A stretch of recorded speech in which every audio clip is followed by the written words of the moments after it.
Bonsoir à toutes et à tous et bienvenue à ce forum live Libération organisé en partenariat avec Google, les cités numériques quand Internet change nos villes. 3 tables rondes pour réfléchir aux conséquences d'un numérique devenu omniprésent dans nos vies, une évolution accélérée ou amplifiée par la crise du Covid-19.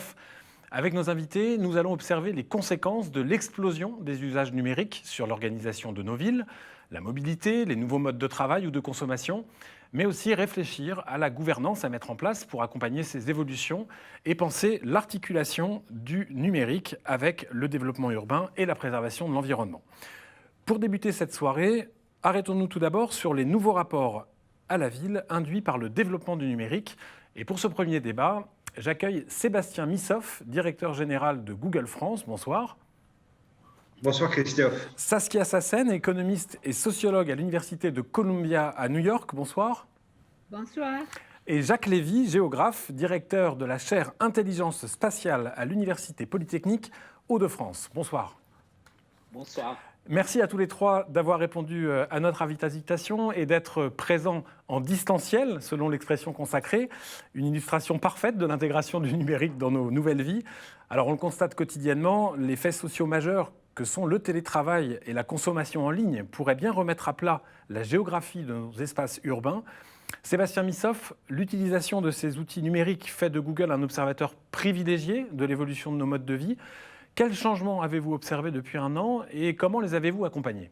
Merci beaucoup. Alors en effet, on voit que ces usages dessinent les contours d'une nouvelle organisation spatiale et il y a plusieurs exemples qu'on voit aujourd'hui. Le premier, le plus évident, est l'explosion et l'accélération du télétravail. Après 12 000 ans d'urbanisation, il y a une sorte de retour au nomadisme. On peut travailler de n'importe où et on voit que ça soulève un certain nombre de questions sur le rapport à l'espace, avec des opportunités extraordinaires. On a vu, j'ai vécu 7 ans en Californie, combien le fait que tout le travail était dans un petit endroit géographique soulevait un certain nombre de questions d'égalité, d'accessibilité au logement, et combien le télétravail, dans ce cas-là, va pouvoir permettre d'ouvrir de nouvelles opportunités. Le deuxième changement qu'on voit, c'est à travers ces nouveaux outils et le paradoxe d'Internet, qui est particulièrement et entièrement global, permet d'avoir des réponses très locales. On l'a vu pendant le confinement avec des outils comme Google My Business qui vous permet partout dans le monde de voir à moins de 500 mètres où est le boulanger, où est le fleuriste, où ces éléments. Et donc toutes ces informations contribuent de nouveau à faire vivre la vie de communauté. On peut savoir quel est le libraire le plus près de chez nous, qui a tel ou tel livre de Jules Verne, et donc de recréer ce lien très local. Et puis finalement, un troisième exemple peut-être autour de la mobilité, où on le voit, où tout l'enjeu est de fluidifier la circulation, de trouver les chemins, les routes qui permettront aux uns et aux autres de se déplacer en limitant le temps de trajet et donc ainsi peu à peu réduire la pollution. Mais on voit combien ces outils-là vont être potentiellement extraordinaires pour redéfinir ces espaces, mais il y a aussi 2 dangers, et je pense qu'on va en reparler aujourd'hui plus longuement. Le premier est lié à la vie privée, à la protection des données personnelles, de faire en sorte que ces outils-là ne se fassent pas au prix de perte de cette liberté individuelle ou de ces données-là. Et tout l'enjeu est d'utiliser ces outils en permettant une géolocalisation, mais qui soit pas au niveau des individus et qui soit au niveau de cohortes. On le voit aujourd'hui, si vous êtes sur Google Maps et on vous dit que telle ou telle route va être encombrée, ce n'est pas fait avec des données individuelles, c'est fait avec ce regroupement de ces données qui sont anonymisées. Et puis le deuxième enjeu, on a vu et on a appris des enjeux dans l'organisation spatiale précédente de difficultés pour les uns et pour les autres et d'inégalités. Et je pense que tout l'enjeu qui est absolument clé pour se préparer à ce nouveau chapitre est un enjeu de formation, de faire en sorte que partout sur les territoires, les hommes, les femmes, les jeunes, ceux qui cherchent du boulot, les artisans, les commerçants, comprennent et maîtrisent le mieux possible ces outils. Et c'est en tout cas le cœur de notre engagement, avec la conviction que plus on maîtrisera ces outils, plus on permettra à ce nouveau chapitre qui s'ouvre d'être le plus équitable possible. Exactement, et je crois que c'est vraiment l'un des enjeux phares. Saskia Sassen, vous êtes sociologue, vous avez beaucoup travaillé sur les questions d'inégalité. Est-ce que cette conversion massive au numérique ne risque pas justement de créer de nouvelles inégalités dans l'accès à la ville, avec d'un côté le risque d'avoir ceux qui maîtrisent le numérique et de l'autre ceux qui n'ont pas les codes et qui peuvent être peut-être bien plus nombreux que ce qu'on imagine? Oui, c'est ça justement, que beaucoup de gens, oui, ils peuvent avancer leurs projets, etc., mais il y a les autres. Et c'est certainement dans une ville comme New York, une grande ville, mais où les pauvres vraiment n'ont pas un bon accès à toute une série de conditions qu'ils devraient avoir. Alors, c'est quand même assez problématique, ça, hein. Comme il me semble, il y a une espèce de deux mondes maintenant. Je ne crois pas dans une ville comme Paris, parce que vous êtes vraiment très sérieux à Paris. C'est très bien managé. Mais New York, c'est un peu un désastre. Et si vous étiez là, vous avez vu probablement ce que je dis, non? Alors, je crois que là, il y a une problématique qui est différente de la problématique peut-être dans l'Europe. C'est intéressant et peut-être Jacques Lévy, le géographe que vous êtes justement, comment analyse-t-il ces mutations liées au numérique et les nouvelles organisations de l'espace qui sont induites par cette évolution? Je pense qu'on a eu la chance, malgré le malheur que représente cette pandémie, d'avoir une expérimentation extrêmement massive et extrêmement riche d'un décalage de ce qu'on peut appeler le tableau de bord des métriques, c'est-à-dire la manière dont on organise la combinaison entre la télécommunication, la coprésence dans la ville, mais aussi chez soi, et la mobilité. Et donc, on a vu que la télécommunication avait répondu présent. Je pense que cette épidémie, il y a 10 ans, même il y a 10 ans, et peut-être même il y a 5 ans, n'aurait pas donné le même résultat parce que la puissance de feu, je dirais, du numérique n'était pas la même. Donc, on a vu que ça marche très bien pour un certain nombre d'activités qu'on pourrait qualifier de techniques par rapport à ce qu'on pourrait appeler la serendipity. C'est-à-dire que dans la vie, il y a des choses qu'on peut programmer. Et là, le numérique, ce qu'on est en train de faire actuellement, on l'a programmé depuis plusieurs semaines. Et donc, on se retrouve au même endroit, au même moment, grâce au numérique.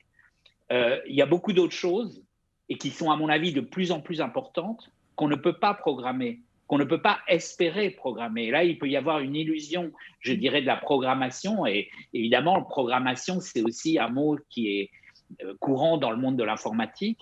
Et donc, un certain nombre d'informaticiens, enfin de gens qui ont une culture informatique, pourraient croire que finalement, tout va être programmé, alors qu'en fait, ce qui est le plus créatif et ce qui est le plus interactif, on l'a vu avec l'enseignement, eh ben, ça ne marche pas très bien quand on utilise la distance, enfin le distanciel, c'est-à-dire la télécommunication. Donc, il me semble que ce qu'on a vu pendant cette période, ce qu'on continue à voir, c'est qu'on a pu caler en fait la zone d'excellence du numérique, mais on voit aussi ces marges où ça ne marche pas. Et dans les domaines aussi où ça ne marche pas, il y a tout ce qui est le service exigeant une interaction directe. Vous ne pouvez pas vous faire coiffer uniquement par Zoom.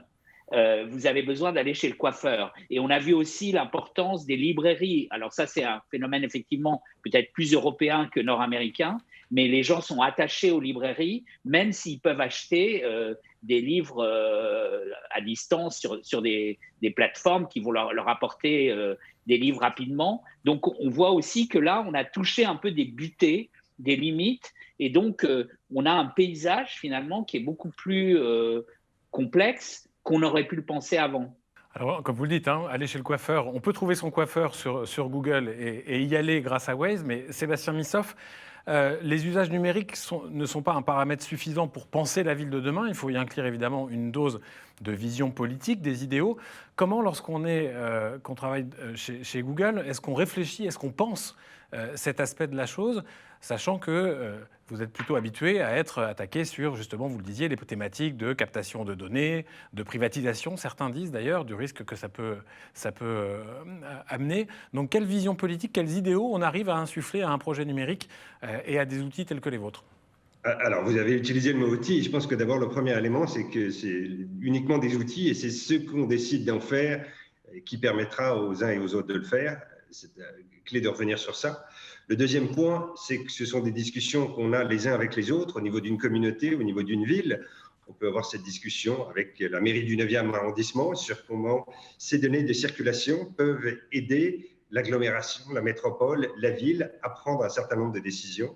On a fait ces partenariats avec un certain nombre de villes, d'agglomérations en France, pour donner ces données de circulation qui sont évidemment utilisées par la communauté pour avoir ces informations. Donc, le deuxième point, c'est vraiment ce dialogue et utiliser ces données, utiliser ces outils tous ensemble pour avoir ces solutions. Et puis le troisième sujet qui est autour de la transparence, et je pense qu'on revient sur ces sujets-là, si on prend le monde du tourisme qui a changé beaucoup depuis un an, les destinations qu'on cherchait l'été dernier ou il y a 2 ans ne sont pas les mêmes qu'on cherche cette année. Et tout l'enjeu est de donner accès à ces données aux villes, aux métropoles, aux régions pour les accompagner sur ces sujets-là. On a récemment invité plusieurs centaines d'acteurs du tourisme pour leur apprendre à utiliser des outils comme Google Trends qui vous permettent en temps réel de savoir quelles sont les îles grecques les plus populaires cette année, quelles sont les destinations en Bretagne où on a besoin d'aller. Et de nouveau, en apprenant à accéder à ces données, on avance. Et puis, je pense que c'est une question dans la question, mais soulève aussi la question de l'organisation, puisqu'à partir du moment où on a ces données au niveau local, au niveau national, comment on s'organise au niveau d'une région pour avoir quelques analystes qui sont capables d'aller chercher ces données et ensuite de les partager avec chaque maire de chaque commune. Et donc, de nouveau, de voir quel est le rôle de la région, quel est le rôle de l'analyste au niveau de cette région pour permettre à chacune des agglomérations dans cette région de réussir le mieux possible. Donc Saskia Sassen, on peut dire que malgré tous ces changements, malgré toutes ces évolutions, la ville reste bien cet espace stratégique où s'exerce le pouvoir. Oui, je crois que la ville devient un espace plus et plus important, en effet, même s'il est très partiel. Alors, dans chaque grande ville, il y a beaucoup de gens pauvres, certainement dans une ville comme New York ou comme Londres, et il y a ceux qui ont gagné beaucoup de pouvoir. Alors, il me semble qu'il y a une espèce une manière dont les nouvelles technologies ont changé the rules of the game. Comment on dit ça? Vous comprenez? Les règles du jeu. Alors, on manque, je trouve, on manque le vocabulaire qui nous permet de comprendre que le technologique est maintenant partiel, mais très important. Alors, le fait que c'est partiel devient invisibilisé, it sort of disappears, parce qu'on pense que c'est tout la technologie. Et c'est pas comme ça. Dans une ville, il y a de tout, n'est-ce pas? Alors, pour moi, c'est important de récupérer. Oui, la nouvelle technologie avance et devient plus importante, mais c'est aussi le cas que une ville ne peut pas seulement dépendre de toutes ces nouvelles technologies. Alors, il faut y récupérer. Et peut-être en France, vous êtes beaucoup mieux que, disons, à Londres, où je sais maintenant, ou à New York. Mais il faut vraiment récupérer dans ces 2 villes la notion que le technologique et le gens font partie fondamentale de ce que peut être une ville, n'est-ce pas? Alors, ce n'est pas seulement la technologie, c'est les deux. Et comment faire ces duos, hein? Travailler d'une belle manière, ça c'est un défi, ça c'est pas facile. Alors, on a fait beaucoup d'erreurs, certainement à New York. Quelle est la plus grosse, selon vous d'ailleurs, erreur à New York? Parce que vous opposez le modèle anglo-saxon à nos villes européennes. Je comprends que vous distinguez derrière cela peut-être le libéralisme plus anglo-saxon à une peut-être tradition plus centralisée ou régulatoire de nos cités européennes. Mais Je crois que les Américains ont quand même été aussi assez précurseurs, alors même jusque dans les erreurs. Peut-être que les smart cities qu'on avait imaginées il y a quelques années ne seront pas les utopies aussi complètes ne se révèlent pas des utopies aussi complètes une fois réalisées avec de vraies personnes et dans de vrais lieux. Mais qu'à votre avis, quelles sont les erreurs qu'a fait New York et qu'il nous faudrait, nous, éviter et comment y travailler? Je crois que vous, en Europe, vous avez déjà évité les erreurs qui sont vraiment négatives dans une ville comme New York et des autres villes américaines. Et c'est le fait que tout est privatisé et qu'il y a beaucoup de gens très pauvres ou de gens qui ne sont pas tellement pauvres, mais quand même, ils ne peuvent pas, vous savez, acheter toutes les choses. Alors, c'est une ignorance produite par la manque d'une considération qu'il y a beaucoup de gens pauvres dans une grande ville comme New York et qu'il faut les aider, pas les oublier, mais les aider, aussi pour le bien de la ville. Alors là, il y a pour moi vraiment une espèce de... Moi, je suis hollandaise, alors nous, les Hollandais, nous ne sommes pas tout à fait comme les Américains, disons, n'est-ce pas? Mais les Américains ont une facilité de oublier tous ceux qui sont les pauvres. Ah, mais c'est formidable, vraiment. Oui, donc la ségrégation numérique s'ajoute finalement, d'une certaine manière, aux différences, aux inégalités existantes. Si on change d'échelle, Jacques Lévy, on parle beaucoup des espaces urbains comme des entités, ou périurbains comme des entités finalement qu'on imagine assez homogènes comme ça quand on parle. Mais ces changements de la ville, ils se produisent aussi à l'échelle, j'allais dire, plus nationale ou internationale, entre les villes elles-mêmes. On voit le rééquilibrage sur les villes moyennes depuis quelques mois du confinement, la recherche des populations de nouveaux espaces plus verts, plus aérés, plus ouverts, mais toujours interconnectés ensemble et toujours connectés sur le monde. Oui, il y a plusieurs manières de faire des villes qui marchent. J'insisterai quand même, puisque vous avez utilisé le mot Smart City, sur l'idée que ce ne sont pas les technologies récentes qui rendent la ville intelligente. En fait, la ville, c'est un système technique en soi qui est très intelligent tout en étant très simple. C'est mettre le maximum de choses, de gens, d'idées dans un minimum d'étendue. Et ça marche. Et je dirais que ça marche de plus en plus, et pas seulement avec les nouvelles technologies, parce que je pense que la ville industrielle, c'était une ville qui profitait de la masse. Aujourd'hui, ce qui permet la productivité des villes, c'est le nombre de liens possibles qui peuvent fonctionner par le numérique, mais aussi par le café, par la rue, etc. Et donc, on se trouve dans une situation où la télécommunication, ça a été prouvé pendant la pandémie, mais l'urbanité aussi et la mobilité, on a parlé du tourisme, ce sont des biens publics. Ce sont des biens publics, qu'ils soient privatisés ou pas. Et là, je pense que Saskia a raison de dire qu'il faut une régulation publique parce que ce sont de biens publics. Actuellement, les GAFA ont une responsabilité politique, on le voit bien avec les questions de censure, de liberté d'expression, qui ne sont a priori pas équipés pour remplir. Peut-être qu'ils vont réussir à le faire dans un dialogue avec le politique, mais en fait, on a vu à quel point l'urbanité était tout à fait importante, la télécommunication tout à fait importante, la mobilité, et que en fait, ça échappe simplement à l'action individuelle ou à l'action des entreprises, aussi énormes soient-elles, parce que ça pose des problèmes politiques dont tous les citoyens, à mon avis, doivent se préoccuper. Alors, Sébastien Missoff, vous parliez tout à l'heure d'outils, en disant que les instruments offerts par Google sont d'abord des outils et qu'ils ne deviennent que ce qu'on décide d'en faire. Comment est-ce que dans ce débat ou ces échanges avec les pouvoirs publics dont parle Jacques Lévy pour installer cette régulation, comment est-ce que Google se positionne et quelles sont les actions, les discussions dans lesquelles vous êtes engagé? Absolument. Alors, les sujets sur énormément de sujets. On peut en parler un.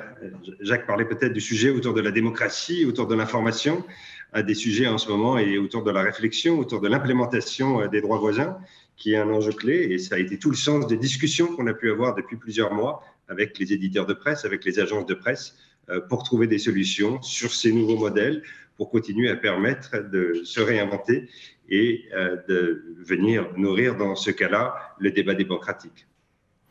Merci à tous. On l'aura compris, le numérique ouvre de nouveaux espaces, un nouvel imaginaire de la ville, mais peut aussi, sans contrainte ou sans régulation, renforcer les inégalités existantes, voire en créer de nouvelles. On se retrouve dans quelques instants pour la deuxième partie de notre Forum Live Libération en partenariat avec Google pour parler gouvernance du numérique et Big Data. Merci à tous les trois.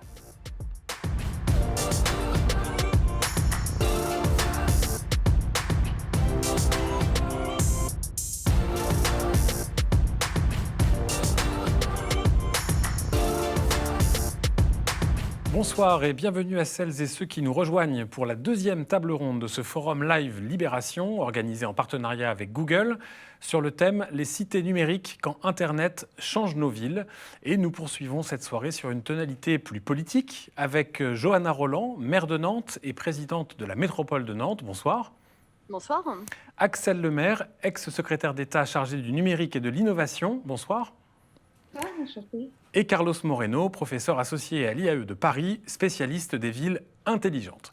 Alors on dit souvent, bonsoir. Alors on dit souvent que le data est le nouvel or noir, que celui qui détient les données détient les clés de la cité.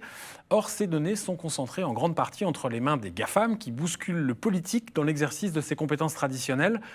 Carlos Moreno, peut-être pour commencer, que peut-on ou que faut-il faire pour rééquilibrer les pouvoirs et éviter de sombrer dans ce que vous appelez le monde des zombies geeks? Oui, absolument. Quand je parle des zombies geeks, je parle donc de cette manière d'utiliser le numérique de manière massive qui produit une intensité dans l'usage, mais personnelle, individuelle, notamment on le voit au travers les grands réseaux sociaux, et qui produit une déconnexion sociale extrêmement importante.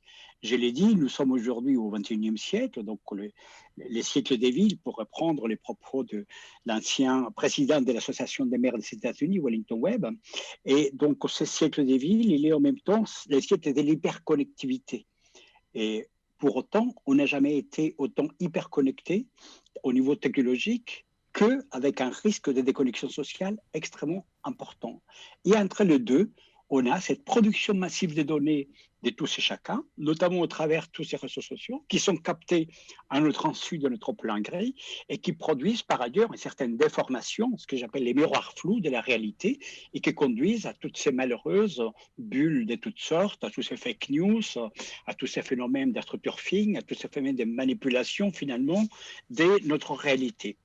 Et moi, je pense qu'il faut situer la problématique de la donnée au travers, d'une part, comment on produit la donnée, comment on consomme la donnée et surtout quel usage nous voulons lui donner. Et pour moi, les mots-clés dans cette notion donc, des usages de la donnée dans la ville, il vient dans ce qu'on appelle le développement des biens communs à l'échelle donc de la territorialité. Je pense que la granularité aujourd'hui de l'usage de la donnée peut être caractérisée par la manière de créer de la valeur écologique, économique et sociale à l'endroit où nous habitons. Je pense que les grands enjeux aujourd'hui est dans le siècle des villes, dans le siècle des territoires, une territorialité heureuse. Je plaide pour cette proximité, je plaide pour cette proximité heureuse, je plaide pour la convergence de la création de valeurs écologiques, économiques et sociales. Et la data a du sens quand les usages qui sont proposés vont dans le sens donc du bien commun. Et en fait, pour aller au-delà du bien commun, je m'intéresse beaucoup, par exemple, à ce qu'on appelle en France le mouvement mutualiste, qui a produit un concept extrêmement intéressant qui s'appelle le mieux commun. Et je pense que le passage des biens communs de la data au mieux commun, qui est la manière comme on vient satisfaire nos besoins écologiques, économiques et sociaux, se feront donc au travers une data qui est mise donc au service des applications qui peuvent aller dans l'essence d'un usage pour une mobilité plus douce, pour une mobilité plus soft, pour un habitat dans de bonnes conditions, pour un travail à distance dans lequel donc on réduit le CO2, mais dans lequel on garde une sociabilité. Je pense que la grande bataille que nous avons à affronter dans les années qui viennent, c'est comment faire que la donnée personnalisée qui n'est pas du tout anonymisé, parce que quoi qu'il arrive, donc on est inspiré par ces grandes plateformes, ces grands moteurs, et qui derrière donc nous traquent et nous font donc une espèce de vie numérique basée essentiellement sur le marketing et sur le dévoiement donc de notre propre capacité à satisfaire des besoins essentiels au profit des choses dont nous n'avons absolument pas besoin, ce qui est propre donc de tout marketing, c'est donc de faire appel au niveau de la gouvernance à celles qui sont là et ceux qui sont là, donc les pouvoirs publics qui doivent user de son pouvoir, de sa capacité des régulations pour que l'usage donc du bien commun, au travers de ce que j'appelle le mieux commun, produise donc cette hybridation. Je pense que le mot-clé, c'est cette hybridation qui est chère à un certain nombre de nous, c'est-à-dire comment la donnée peut concrètement offrir à chacun un usage quotidien. Alors vous parliez justement, Carlos, c'est intéressant, de régulation. Axel Lemaire, vous avez été secrétaire d'État chargé du numérique et de l'innovation entre 2014 et 2017.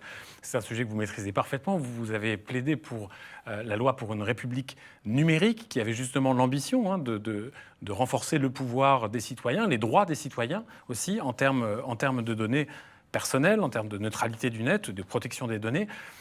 Concrètement, qu'est-ce qu'on peut faire et quelles sont les limites de cet exercice ? Alors c'est vrai, j'ai défendu la loi pour une république numérique. Je trouve qu'aujourd'hui, il faudrait défendre la loi pour le municipalisme numérique. Je crois qu'il y a un texte législatif qui doit arriver au Parlement, qui sera la loi 3D, mais dans les 3D, il manque le 4e, et c'est la démocratie. Qu'est-ce que ça veut dire recevoir les clés d'une ville? C'est depuis le Moyen-Âge, c'est un honneur, une forme de reconnaissance. Louis XVI a reçu les clés de la ville de Paris le 17 juillet 1789, donc 3 jours après la prise de la Bastille. On voit bien toute la symbolique politique du pouvoir autour de cette notion de clé. Et qu'est-ce qui est le fondement du pouvoir dans une démocratie républicaine? Eh bien, c'est la capacité du peuple de décider à travers ses élus. Or, cette gouvernance dans le monde réel, elle n'est pas, ou pas encore, diront certains, transposée dans le monde numérique et en particulier au niveau des villes dites intelligentes, c'est-à-dire augmentées grâce aux technologies numériques. Donc aujourd'hui, dans ce monde hyper connecté que Carlos a décrit, la voix des citoyens, elle se fait tout le temps et directement entendre par le biais des réseaux sociaux, et tant mieux, et fort heureusement. Mais cette voix, elle n'est pas intermédiée, elle n'est pas gouvernée, elle n'est pas légitimée. Et donc, c'est d'autant plus important d'organiser la gouvernance citoyenne des villes numériques que pour le fonctionnement de ces villes, le rôle des entreprises, des acteurs économiques privés est déterminant pour déployer les architectures numériques qui sont le socle du fonctionnement de ces villes. Or, ce qui manque aujourd'hui, c'est la voix des citoyens.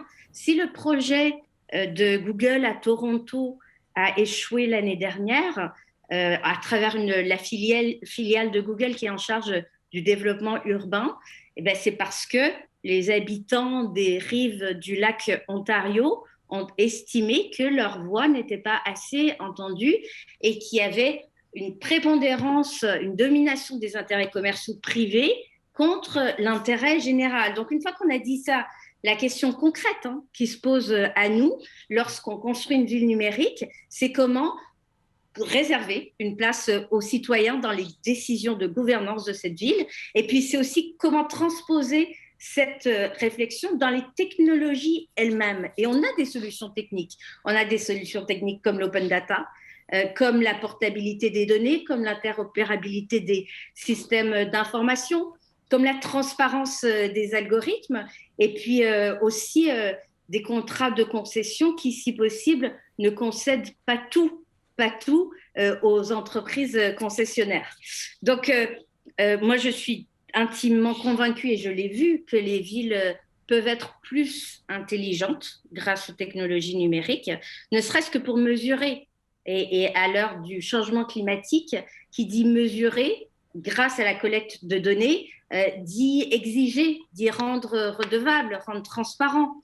Donc, c'est indispensable, mais à mon avis, à deux conditions. C'est de ne pas oublier d'abord que Internet peut être un bien commun et que c'est une vision politique. Qui a même été pensée comme ça au départ. Et puis aussi que ce qui rend surtout intelligentes les villes, eh bien, ce sont ses habitants, d'abord et avant tout. Voilà, vous parliez de clés, je pense que vous en donnez une autre. La clé est là, nous sommes en compagnie de Johanna Roland, qui est justement maire de Nantes, la 6e ville de France en termes de population, enfin selon le dernier classement, parce que vu le nombre de gens qui s'y ruent ces dernières semaines et ces derniers mois, ça devrait évoluer. On imagine la quantité énorme de données qui circulent au quotidien dans une métropole comme celle de Nantes. Comment utilisez-vous ces données pour optimiser la gestion de ce territoire, tout en protégeant les droits des citoyens ? Je crois d'abord qu'on part d'un principe essentiel qui est de considérer que le numérique, ce n'est pas une fin, c'est un moyen. La fin, c'est la société qu'on veut conduire. La fin, c'est le projet politique avec un grand P qu'on veut bâtir. Et donc la fin, c'est le projet de territoire qu'on essaie d'élaborer. Et pour moi, c'est très important de commencer par dire cela. Parce que ce n'est pas du tout la même chose de dire qu'on met le numérique au service d'un projet de société que de dire que le numérique est l'objectif à atteindre en soi. Carlos Moreno parlait tout à l'heure de la question des biens communs. La question qui se pose à nos sociétés et donc à nos villes, c'est quelles sont les attentes des citoyens à l'égard du numérique ? Comment on utilise le numérique pour lutter contre les fractures sociales ? Comment on utilise le numérique pour lutter contre les fractures territoriales ? Ça, c'est la responsabilité, si je le dis en termes très politiques, de la gauche écolo de demain, d'avoir une pensée là-dessus et d'y mettre des propositions très concrètes. Et il me semble que quand on pose la question de la régulation, Axelle Lemaire vient de le faire à l'instant, quand elle dit finalement, est-ce que le citoyen, il a la garantie que dans les villes intelligentes, ce n'est pas à la fin la technique qui a la maîtrise, mais bien l'homme qui a choisi la technique pour la mettre au service de quelque chose. Et ça, c'est un combat, ça ne se fait pas tout seul. C'est un combat parce qu'il y a des lobbying, ne nous le cachons pas, et donc il faut que cette voix, elle soit portée, qu'elle soit portée de manière forte. Il faut pouvoir ensuite le traduire à travers des projets très concrets, parce que sinon, ce n'est que des mots et ça finit par sonner un peu creux. Et donc, la force des territoires, je crois, la force des villes et de la gouvernance des villes, et c'est vrai qu'il faut le dire, parce qu'on reste quand même dans un pays qui reste très centralisé, avec une tradition jacobine très forte. Et finalement, cette transition numérique, elle doit venir soutenir une transition écologique et une transition démocratique. C'est ce mouvement que nous avons à bâtir. Dans nos villes, je crois qu'on a tous fait l'expérience de projets qui sont venus accélérer des transitions positives. Je vais prendre un exemple nantais, crise sanitaire, les commerces ferment. On a un projet de plateforme, Ma Ville, Mon Shopping, soutenu par exemple par la Poste et par des acteurs économiques locaux. Honnêtement, ce projet, il aurait vu d'habitude 3 ans pour sortir. Là, il est sorti en 3 mois parce que la crise nous a amenés à aller plus loin et plus fort sur l'enjeu de la consommation responsable. Et là, on met le numérique à ce service. Mais on a besoin de la subsidiarité des niveaux de territoire. Je prends un deuxième exemple pour dire sur quel sujet on a besoin d'aller chercher, y compris jusqu'à l'Europe. Vous voyez toutes ces plateformes qui existent aujourd'hui de livreurs à vélo, avec des conditions quand même en termes de droits sociaux derrière qui sont absolument catastrophiques, qui ne peuvent pas ne pas nous interroger. Eh bien à Nantes, avec d'autres, on fait 2 choses. On accompagne une réponse nantaise, les livreurs nantais, avec des pratiques plus responsables, plus durables, mais on travaille avec d'autres villes à interpeller, y compris l'Europe, en disant sur ces sujets, vous devez vous y pencher, vous devez vous en emparer. Donc moi, je crois d'abord que le numérique est politique et qu'on doit le réaffirmer comme tel. Ça pose la question de la régulation, ça pose la question des limites. Je mets un sujet au débat. La reconnaissance faciale. Est-ce que la société que nous voulons demain, celle pour nos enfants, c'est celle qui privilégie ça? Et puis ensuite, c'est de pouvoir donner à voir de toutes les opportunités extrêmement créatives qui existent à travers cela. Le dernier mot que je voudrais dire peut-être, c'est que comment on dit que avoir les clés de la ville, c'est pas être enfermé sur le local. Parce qu'il me semble que la grande force de la gouvernance des villes, c'est justement d'être capable de travailler en réseau.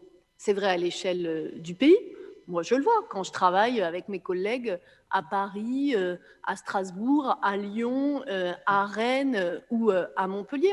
On invente des choses ensemble, y compris sur ces sujets. Regardez le manifeste des villes durables qui a été travaillé notamment par France Urbaine. C'est bien cette coopérative de villes qui le fait et qui peut demain aussi le faire à l'échelle européenne et internationale. Ce que je veux dire par là, c'est que la gouvernance des villes, ce n'est pas le repli sur le localisme. C'est intéressant parce que cette question d'échelle, qu'on a souvent d'ailleurs l'habitude de traiter en partant de l'échelle centrale du jacobinisme et d'aller jusqu'à l'échelle locale, en imaginant d'ailleurs que les métropoles aujourd'hui qui regroupent plusieurs villes peuvent être une réponse adéquate ou un niveau intermédiaire de réponse tout à fait pertinent, et il l'est dans bien des cas. Carlos Moreno, vous soulevez aussi le risque d'une ville qui va d'une certaine manière, en se recentrant sur la population, sur ses besoins, sur ses usages, va recréer des cercles de sociabilité, de mobilité, peut-être parfois plus restreints. Une ville qui, sans s'atomiser, va être d'un seul coup moins centralisée, mais polycentralisée, nucléarisée, va réinventer un maillage du service et des besoins un peu différent. C'est ce que vous appelez la ville du quart d'heure. Expliquez-nous. Oui, je plaide pour cette notion de ce que nous appelons l'hyperproximité dans nos travaux, c'est-à-dire une proximité maillée, pas tout à fait une nucléarisation, c'est pas tout à fait la même chose, plutôt une ville polycentrique, c'est-à-dire une ville très tournée vers des services, vers des usages. Nous avons modélisé 6 choses essentielles à satisfaire: un habitat digne, un travail dans de bonnes conditions avec le moins de CO2 possible, s'approvisionner avec des circuits sains et courts, accéder à la santé et physique et mentale à courte distance, accéder à l'éducation et à la culture et à l'épanouissement. On considère que ces 6 besoins essentiels, assumés en proximité des manières physiques ou au travers les nouvelles technologies d'une manière maillée, à l'image de l'Internet qui lui-même est maillé, qui lui-même est décentralisé, contribuent à rééquilibrer les villes, à recréer du lien social, à recréer 4 choses qui nous paraissent essentielles: écologie, un monde décarboné dans chacun de nos actes, proximité, utiliser mieux toutes les infrastructures dont nous avons et utiliser les numériques pour pallier là où elles sont absentes, solidarité, les liens sociaux intergénérationnels, l'espace public et l'égalité des genres, et la participation citoyenne pour s'investir localement. Mais nous voulons avancer dans cette hyperproximité pour s'ouvrir justement donc aux autres. C'est pour aller avec cette notion de gouvernance par le commun, parce que nous croyons donc à cette notion de la vie en réseau. Ce que disait Pascal, donc le monde est une sphère dans laquelle la circonférence elle est partout et les centres elle est nulle part. Et c'est ces maillages qui se marient assez bien avec des nouvelles technologies, avec l'Internet, avec les communs, avec une écologie qui prend soin du climat, qui prend soin aussi des plus fragiles et qui cherche également dans cette période de Covid à que les gens ne soient pas en situation d'isolation, d'isolement, mais plutôt dans le sens donc d'une connectivité plus forte. Et je crois que vous avez tous utilisé de manière différente le même terme, celui de politique.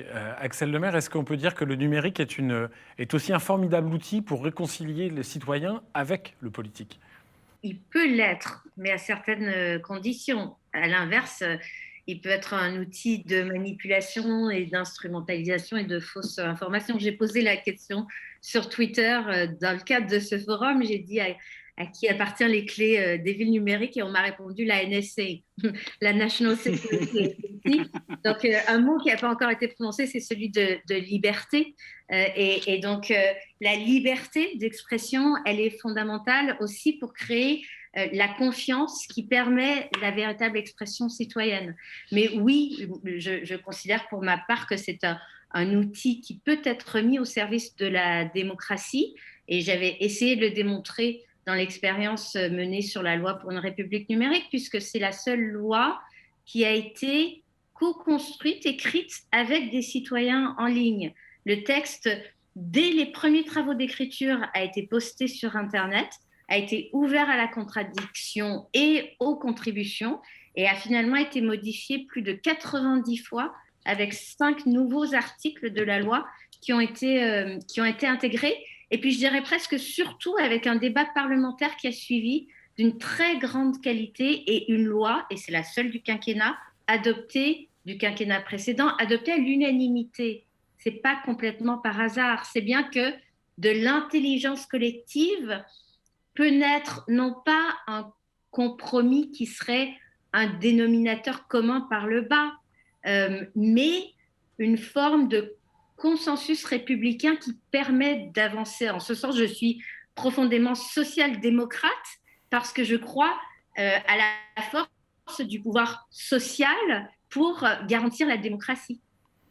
Et là, Johanna Roland, peut-être pour conclure l'initiative que vous avez portée l'année dernière de la charte de la donnée métropolitaine, vous parliez de la reconnaissance tout à l'heure faciale, mais sur les questions aussi d'encadrement de l'intelligence artificielle et de l'usage qui peut en être fait dans une ville. Comment est-ce que vous voyez, vous, à l'échelle justement d'une métropole comme celle de Nantes, la capacité plus concrète que vous pouvez avoir en tant que politique à gérer ce débat, à gérer ces questions qui finalement dépassent très largement le simple cadre local? D'abord, je crois qu'une des forces de l'échelle locale, c'est d'être en capacité d'organiser effectivement ces temps d'échange et de débat citoyen. Je vais prendre un exemple très concret. À Nantes, on avait fait le choix d'organiser un moratoire sur le déploiement de la 5G, le temps d'un débat citoyen. Moi, je crois qu'on est dans une société qui est trop fracturée et qui l'est de plus en plus. Enfin, quand on y mesure le niveau de crispation et de tension dans la société, ça doit nous interpeller. Et quand je vois comment ce sujet a parfois été caricaturé, amiche ou ne pas être amiche, je ne crois vraiment pas que c'était la question de la 5G. Une démocratie adulte, une démocratie mature, elle doit être capable de débattre tranquillement, sereinement de ces sujets-là. C'est en effet faire le pari de l'intelligence collective. Et donc, je crois qu'on doit continuer d'abord à porter la contradiction, parce que le débat politique, c'est ça. On ne fera pas l'économie, par exemple, de s'interroger sur la conjugaison de la transition numérique et de la transition écologique. Ça va être le thème de notre prochaine table ronde, en effet. On ne peut pas faire l'économie de ce débat-là. Comment demain, nos territoires, dans une logique à laquelle je suis attachée, que j'appelle l'alliance des territoires, c'est-à-dire on arrête d'opposer les grandes villes aux campagnes, on arrête de faire croire et de raconter partout que toutes les grandes villes sont riches et que tous les territoires ruraux sont pauvres, parce qu'au passage, quand on dit ça, on dit à tous les habitants de nos quartiers populaires qui sont devenus invisibles aux yeux de la République, alors bonjour pour la capacité de cohésion nationale ensuite. Et donc, on utilise nos territoires pour contribuer, par exemple, à des filières de réemploi. Parce que notre responsabilité politique et citoyenne, ça va bien être de trouver la manière dont on peut conjuguer les questions sociales, les questions écologiques et les questions numériques. Tout à fait. Et donc, je pense qu'on peut retenir, pour ma part en tout cas, c'est le cas, ces trois mots: proximité, démocratie et inclusion. C'est ce que permet le numérique quand le politique s'en saisit efficacement. Merci à tous les trois. Et on se retrouve dans quelques minutes pour notre troisième table ronde de ce forum Live Libération en partenariat avec Google. Cette table ronde sera consacrée au délicat rapport entre numérique et environnement.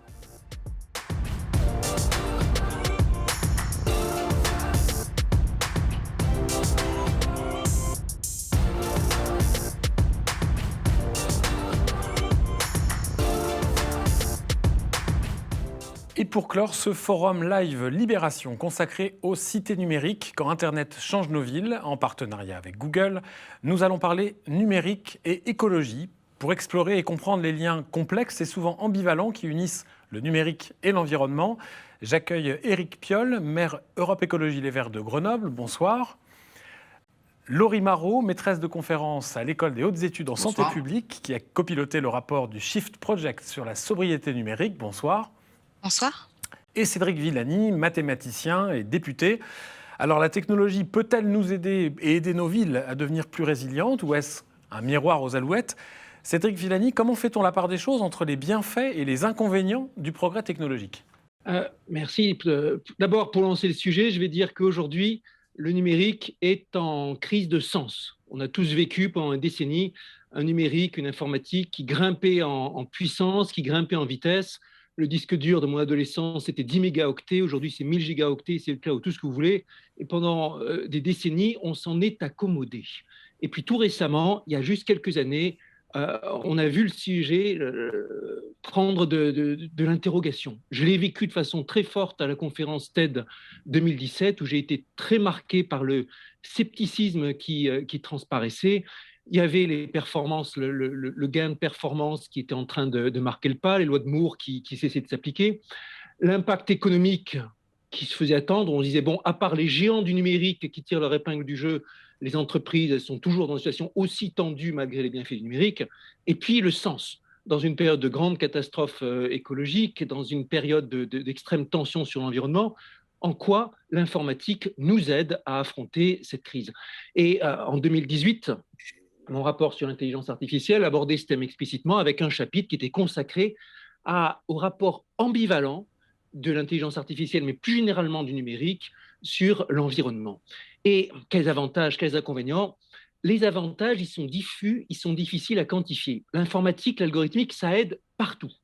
Mais ça aide aussi bien les secteurs nuisibles que les secteurs utiles. Donc derrière, il y a des choix de société. Si on développe l'informatique uniformément partout, tant qu'on consacrera en tant qu'humanité plus d'argent à trouver de nouveaux puits de pétrole, à construire des industries polluantes, les effets à construire des panneaux solaires, préparer la sobriété, les inconvénients surpasseront les avantages. Le développement du numérique en tant que tel ne va pas être bon ou mauvais si on ne fait pas les durs choix politiques. Et comme aujourd'hui notre trajectoire elle est mauvaise, comme aujourd'hui très clairement nous sommes plus dans une attitude de pollueur que de préserveur de l'environnement, l'impact du numérique globalement à travers nos activités, il est négatif. Et ça c'est quelque chose qu'on peut décliner sur tous les sujets. Ensuite, le plus de performance, il ne va pas forcément aider. On va prendre l'exemple de la 5G. Les grands défenseurs de la 5G nous disent ça va être plus sobre et donc c'est bon pour l'environnement, sauf que si ça s'accompagne d'une augmentation des usages et d'un effet rebond énorme, non, ça ne sera pas meilleur pour l'environnement. On dit ça va aider les applications connectées qui vont permettre l'optimisation énergétique, la meilleure gestion des fermes connectées ou ce que vous voulez. Oui, sauf que pour telles applications, on n'a pas besoin des énormes débits, des énormes capacités de la 5G. Il suffit de très bas débit. On nous dit la voiture connectée, ça va être un grand progrès. Non, pour l'environnement, ça ne sera pas un grand progrès. Cette voiture n'est pas partagée. Et ça, ce n'est pas la 5G en tant que telle, ce n'est pas l'informatique en tant que telle qui va nous donner, c'est avant tout un choix de société. Maintenant, quels avantages, quels inconvénients, pardon, malheureusement, les inconvénients, ils sont trop clairs. Je pense que Laurie Marot, juste après, insistera là-dessus. L'empreinte environnementale, le Shift Project a travaillé là-dessus, il est réel, ce n'est pas dématérialisé. Consommation d'énergie, consommation de terres rares, avec épuisement de certaines terres rares à brève échéance. Par exemple, pour l'indium, c'est que d'ici quelques décennies, même pas, peut-être 10, peut-être 20 ans, qu'on arrive à l'épuisement des ressources naturelles démontrées. L'informatique durable n'existe pas encore. Et on peut faire des débats sur le coût, sur la façon dont les coûts vont être plus sobres et dont ça va se faire naturellement. Je ne crois pas à l'évolution naturelle de la chose. S'il n'y a pas un vrai choc dans l'ensemble du système sur la réflexion sur comment mettre en place un numérique sobre, cette empreinte négative, elle ne diminuera pas de soi. Enfin, ma dernière remarque, l'informatique est allée de pair avec une confiscation énorme de nos attentions, de nos énergies, de l'ensemble de nos activités, de toute l'énergie que notre société passe, toute cette énergie qui, à un moment, devient plus confisque la réflexion sur d'autres sujets, plus efficace sur la lutte pour l'environnement. Ouais, donc on voit bien, le toujours plus n'est pas une solution. J'aimerais qu'on s'arrête justement sur cette idée de sobriété. Laurie Marot, vous avez participé donc au rapport du Shift Project sur la sobriété numérique. Peut-on et comment fait-on pour imaginer un développement numérique durable ? Déjà, je voudrais commencer par une bonne nouvelle qui est que nous avons aujourd'hui des élus de la nation qui comprennent le sujet à traiter. Et donc ça, c'est déjà une très, très bonne nouvelle. Et je pense que M. Villani conviendra du fait qu'il n'est pas nécessaire d'avoir une médaille Fields pour comprendre, grosso modo, les tenants et les aboutissants de la question numérique et environnement. Il suffit de lire les excellents rapports du Shift Project. Merci beaucoup. Effectivement, il y a une empreinte environnementale qui est tout à fait réelle. On a aujourd'hui une augmentation de cet impact environnemental qui est équivalent à une croissance du domaine du numérique qui est de 6% par an. À peu près 3,5% des émissions mondiales sont dues aujourd'hui aux activités numériques. Donc, c'est à peu près l'équivalent de la flotte mondiale de camions et puis 2 fois les avions. On a plus de 50 millions de tonnes de déchets électroniques par an, dont à peu près les 3/4 ne sont jamais recyclés, finissent dans des décharges et peuvent polluer les sols, entre autres, en plus de tous les impacts sur la santé humaine que cela peut engendrer. J'aimerais, moi, pour ma part, revenir, une fois qu'on a commencé à poser ces constats, du coup, sur la nécessité de l'évaluation. Donc, il y a une véritable nécessité d'évaluer quels sont ces impacts environnementaux au départ. Et cette nécessité de l'évaluation des impacts environnementaux, je pense qu'elle a été un tout petit peu empêchée pour deux raisons. D'une part, c'est l'ambivalence technologique qu'a cité M. Villani juste avant, c'est-à-dire qu'on a souvent dit, oui, certes, le numérique a des effets négatifs, mais il a aussi des effets positifs. Donc, finalement, n'allons pas trop nous embêter et laissez-nous nous accommoder de nos joujoux et les développer à l'envi. Au niveau théorique, hein, ces enjeux de l'ambivalence des technologies, ça ne date pas d'hier. Jacques Ellul parlait déjà dans le bluff technologique de tous ces effets, de tous ces impacts qu'on ne voit pas venir forcément a priori quand on développe une technologie. Bon, ben, si j'ai par exemple besoin, pour prendre un exemple trivial, de couper des tomates, je vais inventer un outil qui a cette fonction-là, ce sera un couteau. Bon, ben, ce même couteau, il peut aussi me servir pour avoir des actions qui sont bien plus délétères. Et du coup, pour réguler ces usages, si je prends toujours l'exemple de mon couteau, il y a des règles en place qui font que, par exemple, je ne peux pas me balader dans la rue avec un couteau à la main, même si mon intention est bonne et que j'ai l'intention d'aller couper des tomates à ma grand-mère.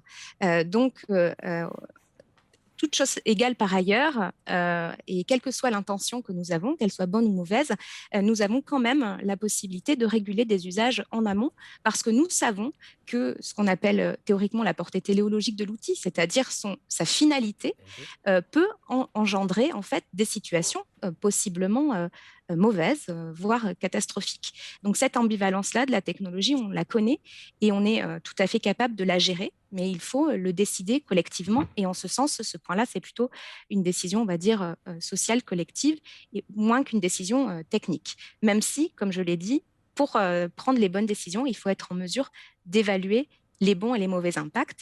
Et de fait, il faut se saisir à un moment donné de la réalité physique de ce numérique. Et ça, c'est mon deuxième point. En fait, souvent, on accorde au numérique des attributs qui sont la dématérialisation, la virtualité, le cloud, enfin quelque chose de très vaporeux, perdu dans les nuages. Donc la dématérialisation, moi je ne sais pas ce que c'est, peut-être mes pensées, mon âme, quoique il y aurait des neurobiologistes qui ne seraient pas d'accord avec ça, je pense, mais en tous les cas, ce n'est pas du tout numérique. L'interaction que nous avons, vous et moi aujourd'hui, elle est extrêmement matérialisée. Donc voilà, il y a des ordinateurs, des câbles, des antennes, des serveurs, tout ce que vous voulez. Et donc il y a vraiment, je pense, ce mythe de la dématérialisation qu'il faut essayer de prendre à la racine et discuter. Le numérique ne dématérialise pas, il rematérialise autrement. Des fois, ça nous rend grandement service, mais par contre, ça induit une transformation du monde parce qu'à un moment donné, il a fallu puiser des ressources et utiliser beaucoup d'énergie pour pouvoir produire cette nouvelle matérialité. Donc, de fait, là, je pense qu'il y a il faut un petit peu élever le niveau de discussion et avoir une certaine maturité à l'égard de cette discussion sur le numérique. Merci Laurie, je précise que sur ces thématiques d'évaluation, l'actualité nous a un petit peu rattrapés puisque la logique du bénéfice-risque en termes sanitaires, notamment dans la crise du coronavirus, nous a donné l'occasion de voir qu'il était difficile d'arriver à un consensus sur cette évaluation. Alors tout le monde ici, en tout cas aujourd'hui, s'accorde à la nécessité d'une indispensable sobriété numérique. Dans ce défi un petit peu, Éric Piolle, vous êtes maire de Grenoble, que peut le politique ? Politique, il doit se saisir de cette question en tout cas, parce que c'est une sorte de nouvel espace public que nous vivons maintenant sur Internet. Et l'espace public, celui-là, il est régulé par du contrôle social, régulé par des lois de la nation, régulé par des élus locaux qui sont membres de la communauté, qui sont choisis. Et donc finalement, il y a cette articulation entre la régulation sociale par la communauté et la régulation politique par ceux qui ont été choisis pour cela. Et là, nous voyons bien que nous entrons dans un domaine qui est contrôlé par d'autres, avec d'autres objectifs. La technologie est toujours au service d'une inspiration. La technologie n'est pas neutre, ce n'est pas juste un outil, il y a toujours une inspiration derrière. Et donc, cette inspiration-là, celle que nous vivons actuellement, il y a eu effectivement un virage, je reprends les propos de Cédric dans son propos introductif, là, l'inspiration est clairement autour du profit. On pourrait même dire que les GAFAM et les géants d'Internet et du numérique actuellement sont l'archétype de ce que vit le capitalisme ultralibéral, hein. Les 5 tares du capitalisme ultralibéral, c'est le rapport entre le capital et le travail. Il est poussé à l'extrême dans le numérique, hein, ce qui va aux salariés, à ceux qui produisent les objets, à ceux qui vont derrière être les supports, jusqu'aux livreurs de Deliveroo ou d'Uber, par rapport à ce qui va récompenser les actionnaires, est totalement déséquilibré. La deuxième tare, c'est l'innovation pour l'innovation, donc sans inspiration d'utilité sociale, qui, elle, vit pour entretenir la compétition. Et là, nous vivons en permanence cela, hein, cette fuite en avant, cette course à l'armement pour nourrir la compétition. Une troisième tare qui est la pénétration toujours de nouveaux marchés, hein. Ce capitalisme ultralibéral a besoin de s'étendre, donc il vient pénétrer de nouveaux horizons, de nouveaux imaginaires. Une quatrième qui est l'accélération permanente, et nous vivons dans cela, hein, la citation d'Aurélien Barraud, reprise aussi, je crois, par Cédric, dans 10 ans, nous aurons la 27G, mais où en serons-nous et où en sera la biodiversité? Il y a là une tare essentielle, évidemment. Et puis l'accumulation, hein, on le voit, avec des mastodontes qui, aujourd'hui, sont plus puissants que des États, ont des capitalisations boursières colossales. C'est évidemment là aussi une tare extrêmement forte. Donc, accélération, innovation perpétuelle, rapport capital-travail, pénétration de nouveaux espaces permanents et accumulation. Il y a là les 5 tares majeures. Et nous avons vécu avec le Covid le pire et le meilleur. Hein. Le meilleur parce que nous avons pu rester en contact avec nos proches, nous avons pu continuer, laborieusement peut-être, mais continuer à apprendre, à travailler. Mais nous avons aussi vécu le pire, la fracture numérique, l'électronisme, hein, qui touche une personne sur 6 en France, les inégalités d'accès au territoire, les inégalités sociales de façon extrêmement forte. Donc nous avons là, pour moi, un champ que le politique doit animer, dont il doit reprendre le contrôle, fixer les règles. Et même s'il y a des efforts intéressants qui ont été faits, notamment au niveau de la Commission européenne, autour de la protection des données, nous voyons bien que le rapport est complètement déséquilibré et qu'il faudra, en tout cas pour la reprise en main du politique, nous arriverons sans doute à des propositions comme celles qui étaient au début des années 1900, hein, pour les géants du pétrole. En 1911, le Congrès américain a décidé d'exploser la Standard Oil Company, qui était trop puissante et trop menaçante pour la démocratie. Nous arriverons peut-être à cela. Elle avait été fracturée à l'époque en 34 sociétés. Et ça avait rééquilibré pour un temps, mais rééquilibré l'espace. Et puis, deuxième proposition, deuxième perspective, un qui a été proposé il n'y a pas longtemps par François Ruffin, hein, une convention citoyenne permanente pour le numérique, parce qu'il nous faut réfléchir évidemment aux usages.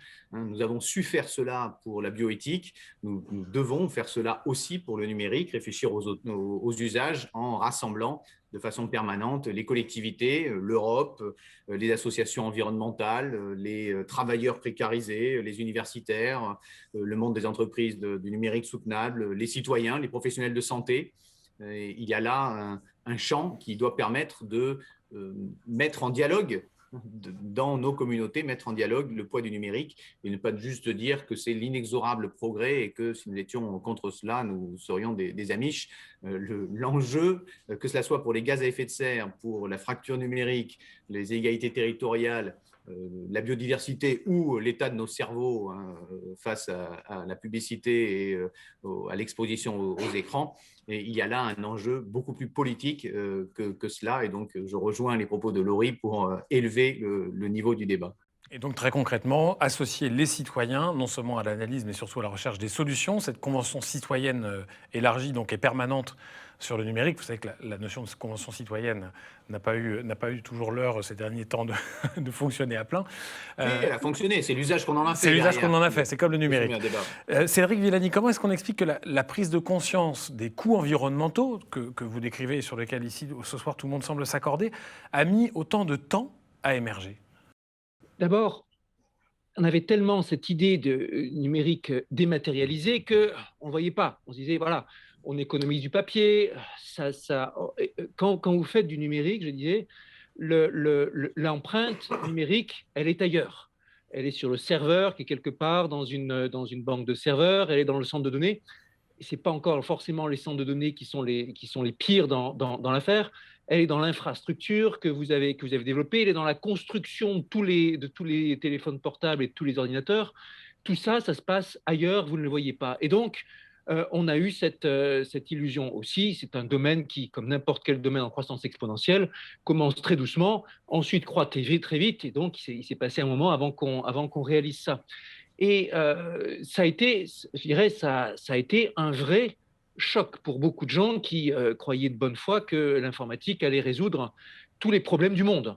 Et en particulier que même quand vous écoutez les discours de ces gens comme DeepMind, du très intelligent Demis Hassabis, le discours et la façon de le vendre, c'est on va faire l'intelligence artificielle supérieure qui permettra de résoudre tous les problèmes du monde, et en particulier le réchauffement climatique. Et en pratique, non, ça ne marche pas comme ça. Les problèmes, ils se résolvent que si vous vous lancez avec la vocation de les résoudre. Je vais prendre quelques exemples positifs, on va dire. Prenez l'exemple de le périple à travers le monde du voilier Tara, Fondation Tara Océan, Romain Troublé, tout ça. Cartographie de la biodiversité à travers les océans, avec une analyse en termes de données là-dedans qui est énorme et qui permettra d'avoir des bonnes informations, de bien surveiller ça. Oui, là, l'informatique a un rôle super utile, mais c'est pour soutenir une expédition qui est avant tout une expédition dans un but écologique. Prenez les grandes collaborations internationales, comme le GIEC. Bien sûr que l'informatique révolutionne leur façon de fonctionner, mais c'est bien se mettre au service d'un projet qu'ils ont défini. Leur projet, ce n'est pas de faire de l'informatique et de voir ce qu'on va en faire, c'est vraiment sauver le climat ou avertir les dirigeants et utiliser tous les moyens informatiques pour ça. Un jour, j'espère, nous aurons de façon bien plus forte que maintenant des robots chargés de faire du désherbage dans les entreprises agricoles, pour éviter le recours aux pesticides autant que possible, qui est une calamité, pour éviter aussi les trop longues heures passées à arracher manuellement ceci et cela. Ça ne se fera que si vraiment on développe, avec les agriculteurs pour le coup, dans le but spécifique de faire ça et qu'on y met de l'investissement. L'informatique, c'est un secteur diffus. Si vous dites juste je mets le paquet sur l'informatique, vous allez alimenter tous les secteurs, négatifs comme positifs. Si vous dites au départ je veux mettre le paquet sur l'agriculture, sur l'environnement, et que l'informatique vient soutenir ça, c'est une autre affaire. C'est une logique de co-construction dans laquelle le Shift Project d'ailleurs s'inscrit, puisque vous avez travaillé, je crois, Laurie, par thématique aussi, hein, en essayant de cibler, de segmenter un peu les sujets. En 2 mots, quelles sont des propositions très concrètes que vous faites, par exemple, pour remettre à l'échelle du citoyen, parce qu'on parlait de Tara ou du GIEC, mais pour remettre à l'échelle du citoyen et de la vie quotidienne cette route vers un développement durable du numérique? Excusez-moi, je vais être un petit peu dans la lignée de ce que vient de dire Cyril Villani sur le sujet, c'est-à-dire que la première question, l'équilibre de la balance ou le fait que la balance penche plutôt du côté des bénéfices que du côté des effets négatifs, cela ne va pas de soi. Donc en fait, il faut déjà en premier lieu déterminer quels sont nos réels besoins en matière de numérique. Et d'ailleurs, moi qui travaille aussi dans le domaine de la santé numérique, je sais que la première chose à faire dès aujourd'hui, c'est déterminer quels sont nos vrais besoins en matière de numérique en santé, sinon ça va aussi partir tous azimuts. Donc la détermination des besoins, aujourd'hui, elle nous est nécessaire. Ce n'était peut-être pas le cas où on ne le voyait pas comme ça il y a une 50aine d'années, mais désormais, on est en 2021 et ça nous est nécessaire. Donc, quand on déploie, par exemple, des nouvelles technologies comme la 5G, la première question à se poser, c'est on le fait où et on le fait pourquoi ? Donc déjà, il y a un travail amont, presque méthodologique, de concertation peut-être avec les acteurs locaux, politiques, techniques, où on est dans une logique transdisciplinaire. Et ça, c'est pas simple, hein, parce que Monsieur Edgar Morin nous enjoint à ce type de pratique, mais on n'a pas forcément de recette magique non plus pour parvenir à ces travaux transdisciplinaires efficaces. Et donc de réaliser effectivement la réponse à ces questions, pourquoi je le fais et où je le fais et quelle est sa pertinence, une fois que j'ai déterminé quels sont mes besoins réels. Une fois que j'ai déterminé ça, je peux, on va dire, adapter les dispositifs que je propose à mon territoire et à ses besoins. Et donc, dans un deuxième temps, je vais attaquer la partie régulation des usages. Donc là, c'est vrai que nécessairement, on va s'attaquer à la question de la sobriété numérique. J'entends parfois parler, j'ai lu une tribune récemment qui disait non, la sobriété numérique, c'est trop contraignant. Parlons plutôt de responsabilité numérique, où chaque acteur individuellement saura où il doit s'arrêter en matière de consommation numérique, etc. Bon, ça, on voit bien que c'est un vœu pieux, qu'évidemment, ça n'a aucune réalité concrète, hein, et que si à un moment donné, on n'est pas dans une logique de régulation aussi des usages, même de la production, hein, parce qu'on peut parler d'éco-conception, d'obsolescence programmée, hein, pour tous ces dispositifs numériques, eh bien, on ne va pas s'en sortir parce qu'aucune entreprise ne voudra sacrifier de son chiffre d'affaires face à ses concurrents qui iront toujours plus vite. Donc voilà, c'est un peu les deux axes. Donc la première, c'est analyser la situation, et le deuxième axe, c'est réguler les usages et voir en pratique si la balance penche effectivement du côté des bénéfices. Sachant que les acteurs dont vous parlez, avec lesquels la discussion se fait autant sur l'innovation, sur la technologie, qu'ensuite sur la régulation, sont parfois les mêmes, notamment les acteurs privés, dont les intentions peuvent être différentes, en tout cas les objectifs peuvent être différents de ceux du politique. Éric Piolle, peut-être pour conclure, la sobriété numérique, c'est un sujet qui évidemment a toute sa place au niveau local, mais qui va certainement aussi l'avoir dans la campagne présidentielle qui va s'ouvrir. Oui, bien sûr, parce que la question des usages, en fait, hein, la question du retour à l'essentiel, hein, ce que le questionnaire qu'a créé Bruno Latour au printemps dernier pendant le premier confinement, est là pour nous interpeller, à la fois collectivement, mais aussi nous-mêmes, puisque nous avons des contradictions qui sont internes à chaque individu, sur ce qui est essentiel et les choix qu'il y a à faire. Quand on voit l'évolution des lave-linges, le lave-linge a été, c'est vraiment une invention technologique d'émancipation assez extraordinaire pour l'humanité, ce qui résulte qui fait que ce soit aujourd'hui un bien d'équipement qui est dans plus de 95% des ménages. L'évolution a été une progression, économie d'énergie, économie d'eau, et puis maintenant on a fait une bascule vers de l'électronique. Donc on n'est plus juste sur des pièces d'usure classiques, les charbons, des éléments du moteur, etc. On met énormément d'électronique et de numérique à l'intérieur pour pouvoir lancer son lave-linge depuis son téléphone portable. Le résultat de tout cela, c'est qu'en même pas 10 ans, l'espérance de vie d'un lave-linge est passée de 10 ans à 7 ans. Donc là, on a un usage du numérique qui, en fait, vient dégrader l'obsolescence quasi programmée, du coup, hein, de nos équipements. Donc, cette question des usages va être centrale. Est-ce que nous voulons aller… Il faut expliciter aussi les modèles que nous ne voulons pas. Hein, l'évolution actuelle, on pourrait se dire que pour ceux qui ont lu le livre de Damasio, Les Furtifs, c'est le système poussé au bout avec des villes qui sont achetées par des grandes entreprises du numérique. Là, nous avons les éléments en main. Les scientifiques nous disent vers quoi nous allons. Le Haut Conseil pour le climat a émis un rapport en décembre dernier qui était extrêmement clair. Et pour moi qui suis industriel, en plus, qui ai passé 18 ans dans l'industrie, dont 10 dans l'industrie du numérique, il y a là aussi une nécessité d'atterrissage. Hein, tout ça, ça n'est pas des objets qui tombent du ciel. Il y a des usines derrière. Moi, je pilotais certaines de ces usines. Il y a des data centers, effectivement, derrière. Il y a des déchets, 54 millions de tonnes de déchets en courbe exponentielle. Il y a de la pollution. Il y a tout cela. Et donc, réemboîter ces processus dans des objectifs plus larges, c'est fondamental. Et en fait, ça va être fondamental dans le numérique, comme ça l'est dans l'agriculture, la mobilité, le logement ou les grands champs en fait, de notre vie quotidienne, parce que le numérique est maintenant un des grands champs de notre vie quotidienne. Voilà, et donc tout ça est très matériel, comme le disait Laurie Marot tout à l'heure, et non pas virtuel.